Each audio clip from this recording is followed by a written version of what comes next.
혼자가 편하다는 말을 입에 달고 사는 사람의 실제 심리. 혼자가 편하다는 말을 달고 사는 사람이 있다.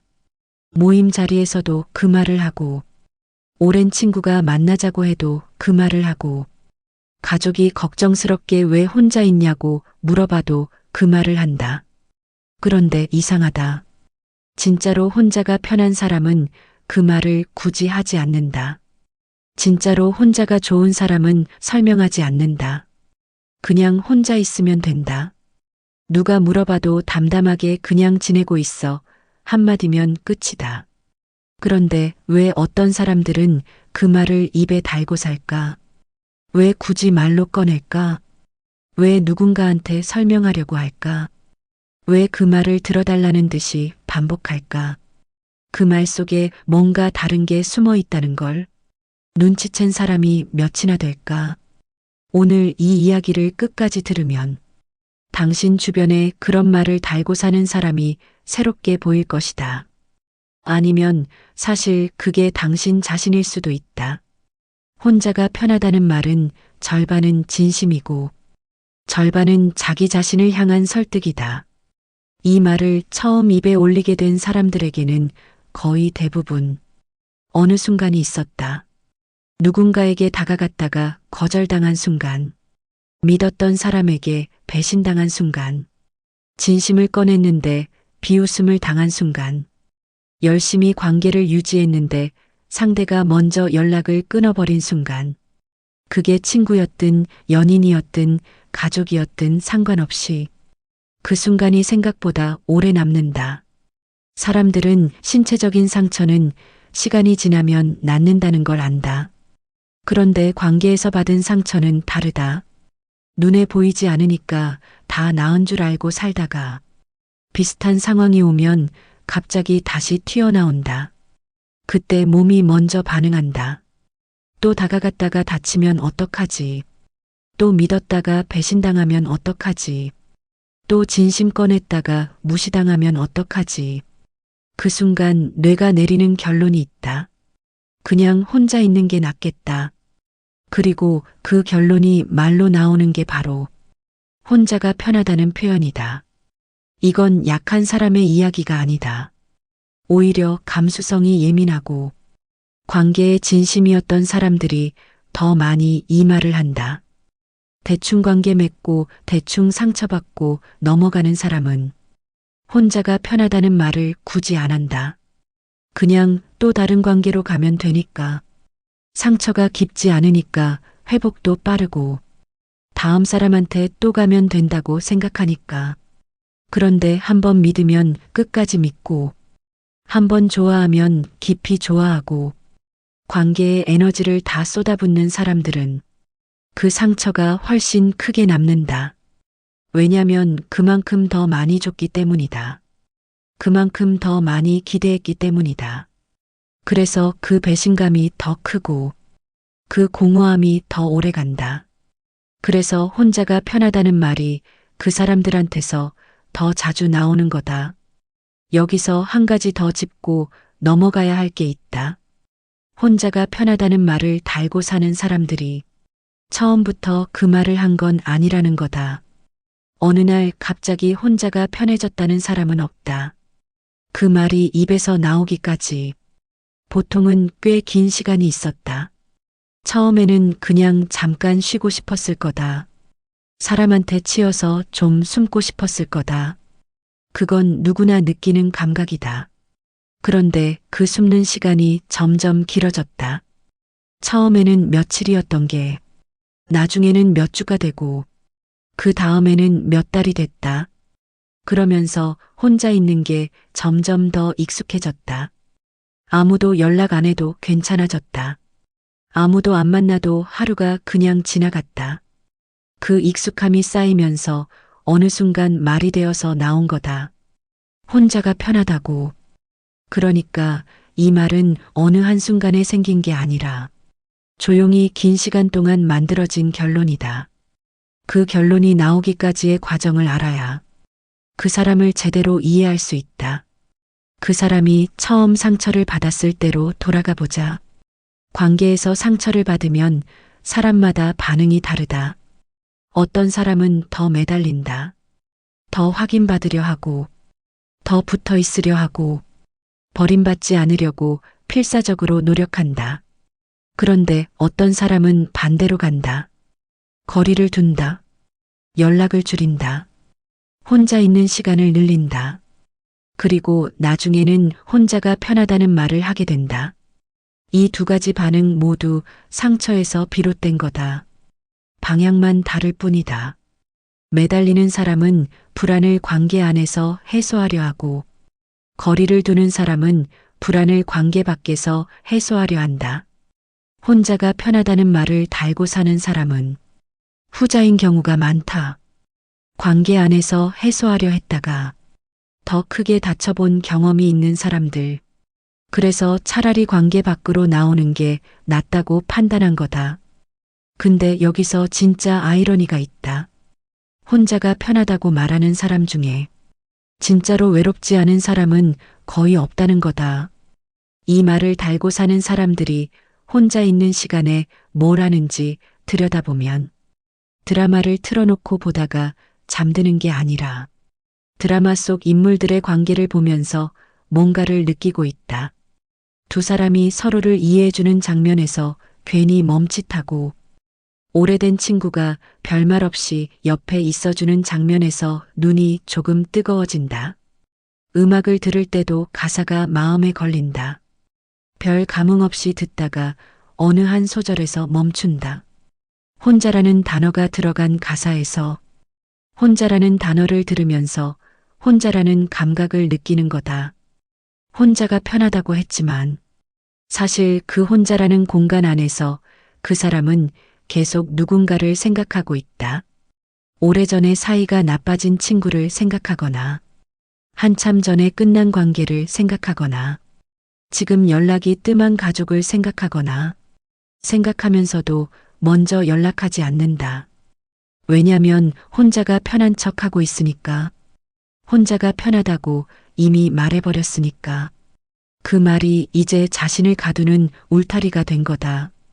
혼자가 편하다고 말했는데 내가 먼저 연락하면 이상하잖아. 혼자가 편하다고 했는데 내가 외롭다고 하면 앞뒤가 안 맞잖아. 그래서 그 안에 갇혀서 그냥 혼자 있는 거다. 그게 사람이다. 혼자 있고 싶다는 마음과 연결되고 싶다는 마음이 동시에 존재하는 게 이상한 게 아니다. 그 두 가지 감정이 충돌할 때 더 편한 쪽을 선택하게 되는 건데 그게 혼자라는 선택이 된 거다. 왜냐면 관계는 불확실하니까. 상대가 어떻게 나올지 모르니까. 다가갔다가 거절당할 수도 있으니까. 열심히 했는데 혼자만 애쓴 게 될 수도 있으니까. 혼자 있는 건 그런 불확실함이 없다. 혼자 있으면 다칠 일이 없다.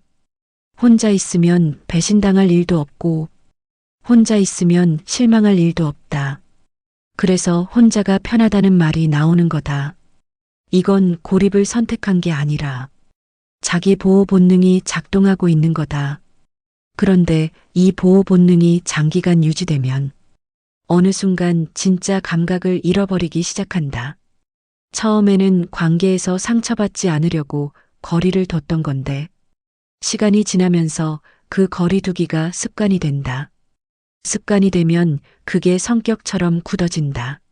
성격처럼 굳어지면 이제 가까워지려고 해도 어색하다. 누가 먼저 다가오면 부담스럽다.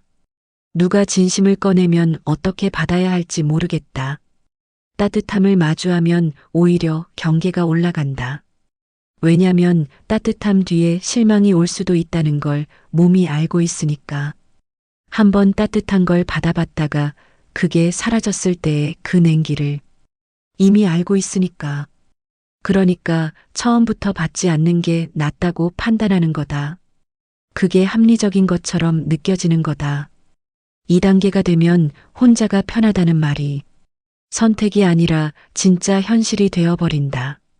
그때가 제일 무섭다. 겉으로는 괜찮아 보이는데 안에서는 점점 더 메말라가는 그 감각. 이 메마름이라는 게 어떤 건지 설명하기가 쉽지 않다. 밥을 먹어도 별맛이 없고, 재미있던 게 더 이상 재미없고, 뭔가를 해야겠다는 의욕이 잘 안 생기고, 좋은 일이 생겨도 크게 기쁘지 않다. 그게 다 관계에서 느끼는 감정들과 연결돼 있기 때문이다. 사람과의 연결에서 오는 감정들이 메마르면 다른 감정들도 같이 메말라간다. 혼자가 편하다는 말을 달고 살면서 조금씩 감정이 무뎌지고 있는 사람들이 있다. 그걸 본인도 느끼는 경우가 있고 느끼지 못하는 경우도 있다. 이걸 자각하는 사람이 있고 자각 못하는 사람이 있다. 자각하는 사람은 불안하다. 나 이러면 안 되는 거 아닌가? 이렇게 살다가 진짜 혼자가 되는 거 아닌가? 사람들이 다 떠나는 거 아닌가? 나중에 후회하는 거 아닌가? 그 불안이 맞다. 그 불안이 사실 건강한 신호다. 내 안에 아직 연결되고 싶은 마음이 살아있다는 증거니까. 자각 못하는 사람은 그냥 계속 그 말을 반복한다. 혼자가 편해. 사람이 피곤해. 다 귀찮아. 나는 원래 이래. 사람을 안 좋아해. 나 혼자가 제일 좋아. 그 말들이 점점 더 자주 나오고 점점 더 확신에 찬 목소리로 나오기 시작하면 사실 그 사람은 그 말을 스스로에게 계속 세뇌하고 있는 거다. 혼자가 편하다고 믿어야 지금 이 상황이 문제가 아닌 게 되니까. 혼자가 편하다고 믿어야 외로움을 느끼지 않아도 되니까. 혼자가 편하다고 믿어야 아무것도 안 바꿔도 되니까. 그 말 밑에 나도 누군가랑 따뜻하게 연결되고 싶다는 마음이 꾹꾹 눌려 있다. 그 마음이 완전히 사라진 사람은 없다. 그냥 너무 깊이 눌려 있어서 본인도 못 찾는 것뿐이다. 그렇다면 이 사람들은 어떤 공간에서 그나마 잠깐 숨을 쉴까? 혼자가 편하다는 말을 달고 사는 사람들을 잘 보면 사람과 직접 연결되는 건 피하면서도 간접적으로 연결되는 건 꽤 열심히 한다는 걸 알 수 있다. 온라인에서 누군가의 일상을 보는 거, 어떤 사람의 이야기를 팟캐스트로 듣는 거, 유튜브에서 누군가의 일상 브이로그를 보는 거, 책 속 인물의 삶을 따라가는 거, 이게 다 간접적인 연결이다. 직접 사람을 만나는 건 피하면서 사람의 온기가 느껴지는 콘텐츠는 계속 찾는 거다. 그게 모순처럼 보이지만 사실 완벽하게 이해가 된다. 그 사람한테 가장 안전한 방식으로 연결감을 느끼는 거니까.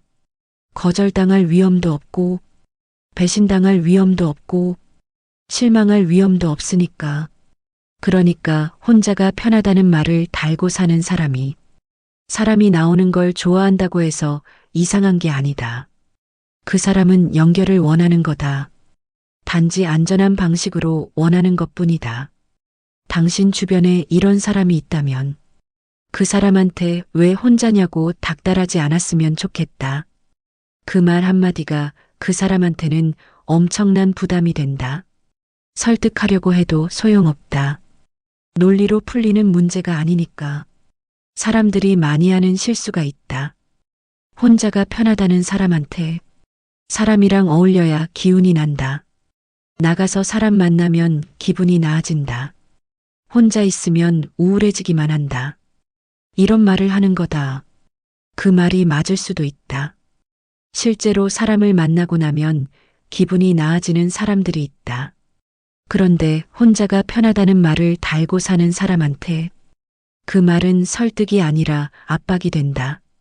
내가 문제야. 내가 잘못 생각하는 거야. 내가 바뀌어야 해. 이렇게 들리는 거다. 그러면 그 사람은 더 움츠러들고 더 혼자가 편하다는 말을 강하게 하게 된다. 혼자가 편하다는 말을 하는 사람에게 필요한 건 설득이 아니라 안전함이다. 이 사람은 내가 다가가면 상처를 주지 않겠구나. 이 사람은 내 속 이야기를 꺼내도 웃지 않겠구나. 이 사람은 내가 실망시켜도 떠나지 않겠구나. 이 사람은 내가 말이 없어도 이상하게 보지 않겠구나. 이 사람은 내가 오늘 혼자 있고 싶다고 해도 화내지 않겠구나. 그 확신이 서서히 쌓이기 시작할 때 혼자가 편하다는 말이 조금씩 입 밖으로 덜 나오게 된다. 그게 그 사람이 마음을 열기 시작했다는 신호다. 쉽지 않은 과정이다. 빨리 되지도 않는다. 한번 열었다가 다시 닫을 수도 있다. 어느 날 갑자기 다시 혼자가 편해라고 하면서 벽을 칠 수도 있다. 그래도 그 사람이 다시 닫아버렸다고 포기하지 않아야 한다. 그 다침이 당신을 싫어서가 아니라 두려움이 다시 올라온 거니까. 사실 이런 사람 곁에 있어주는 것도 쉬운 일이 아니다. 다가가도 밀어내고 열어줄 것 같다가도 다시 닫고 오늘은 괜찮다 싶었는데 내일은 또 혼자가 편하다고 하고 그게 반복되면 곁에 있는 사람도 지친다. 나 혼자 애쓰는 건 아닌가? 이 사람이 나를 필요로 하긴 하는 건가? 내가 잘못하고 있는 건가? 그런 생각이 드는 게 당연하다. 그런데 그 지침이 느껴질 때 그냥 그 사람 옆에 아무 말 없이 있어주는 게 사실 제일 어렵고 제일 값진 거다. 혼자가 편하다고 말하는 사람의 마음속에는 나도 진짜 연결을 원하는데 어떻게 해야 할지 모르겠다는 말이 들어있다. 관계에서 너무 많이 다쳐서 이제는 어떻게 다가가야 하는지 그 감각 자체를 잃어버린 거다. 어릴 때 넘어지면서 걷는 법을 배웠듯이 관계도 다시 처음부터 배워야 하는 사람들이 있다. 그 과정이 느리고 답답하게 느껴질 수 있지만 그 사람한테는 그게 가능한 속도인 거다. 무리하게 빠른 속도를 강요하면 그 사람은 또 다쳐서 다시 혼자가 편하다는 결론으로 돌아간다. 그 감각을 되찾으려면 아주 작은 것부터 다시 시작해야 한다. 완벽하게 믿을 수 있는 사람을 찾는 게 아니라 조금 덜 무서운 상황부터 시작하는 거다. 카페에서 모르는 사람이랑 눈이 마주쳤을 때 살짝 웃어보는 것. 오랫동안 연락 못했던 사람한테 짧은 안부를 보내는 것. 별것 아닌 일상을 가까운 누군가한테 툭 던지는 것. 오늘 이거 먹었는데 맛있더라 이런 거 한마디. 이게 별거 아닌 것 같지만 혼자가 편하다는 말을 달고 살던 사람한테는 엄청난 용기가 필요한 행동이다.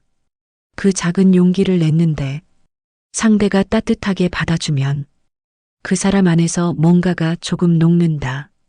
이런 작은 시도들이 쌓이면 관계가 항상 상처로 끝나지 않는다는 걸 다시 배우게 된다. 몸이 다시 기억하는 거다. 아, 이런 연결이 위험한 게 아니구나. 아, 이렇게 말해도 괜찮구나.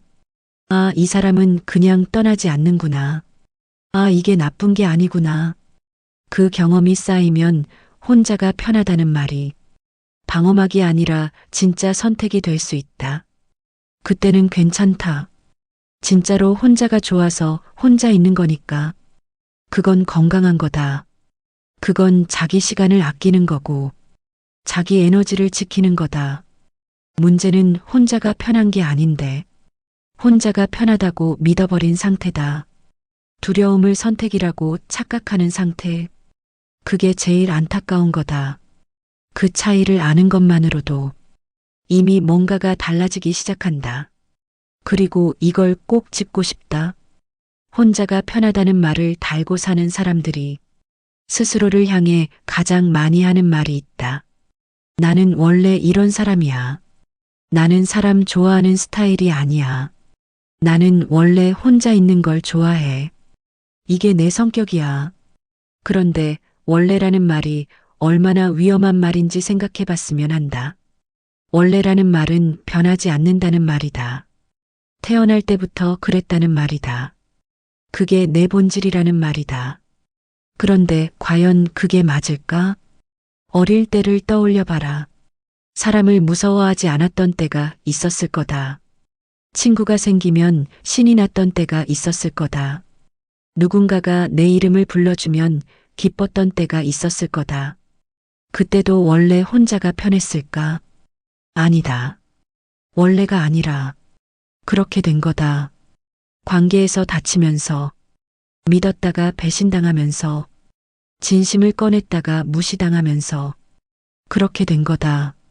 원래가 아닌 걸 원래라고 믿으면, 바꾸려고 시도조차 안 하게 된다. 그냥 이게 나야 하고 끝내버리는 거다. 그게 제일 무서운 거다. 당신이 혼자가 편하다는 말을 입에 달고 산다면, 한 번만 이 질문을 스스로에게 던져봤으면 한다. 이게 진짜 내가 원하는 삶인가? 아니면 그냥 상처받지 않으려고 선택한 피난처인가? 그리고 한 가지 더. 내가 혼자가 편하다고 말할 때 그 말을 들어줬으면 하는 사람이 있었는가? 그게 있었다면 그 사람은 아직 연결을 원하고 있는 거다. 혼자가 편하다는 말을 아무한테도 안 하는 사람은 없다. 혼자가 편하다는 말을 누군가에게는 한다. 그 말을 꺼내는 대상이 있다는 게 아직 그 사람 안에 연결하고 싶은 마음이 살아있다는 신호다. 그 답이 뭐든 틀린 게 아니다.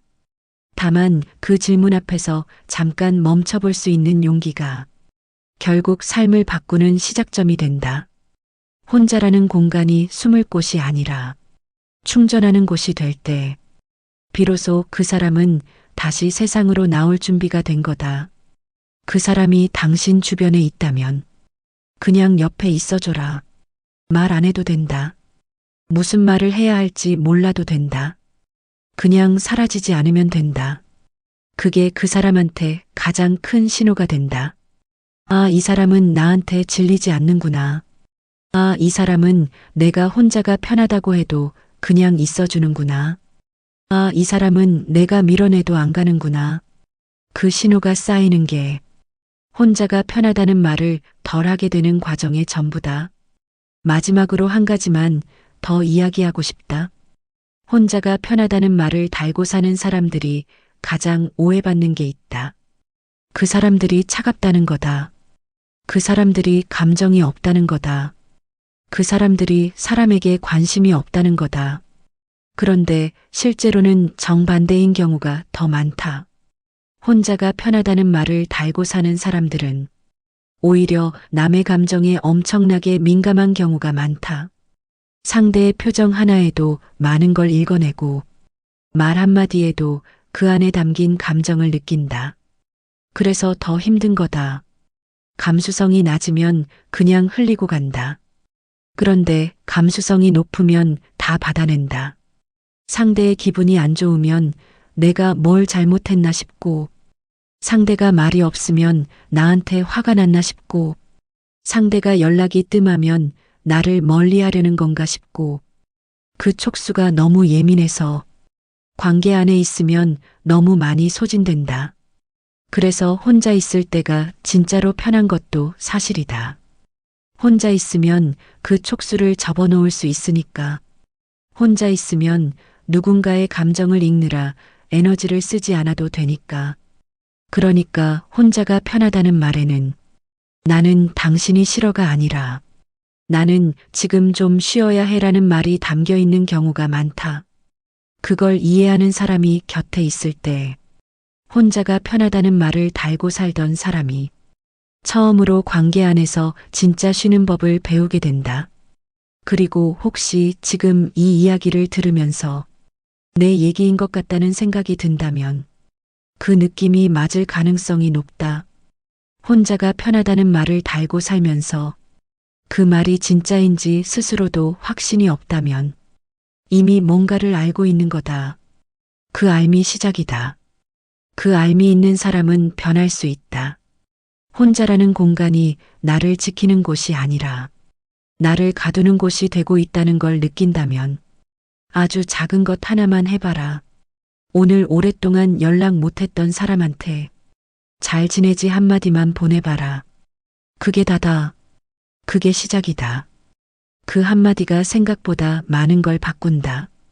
그 순간이 오기를 진심으로 바란다.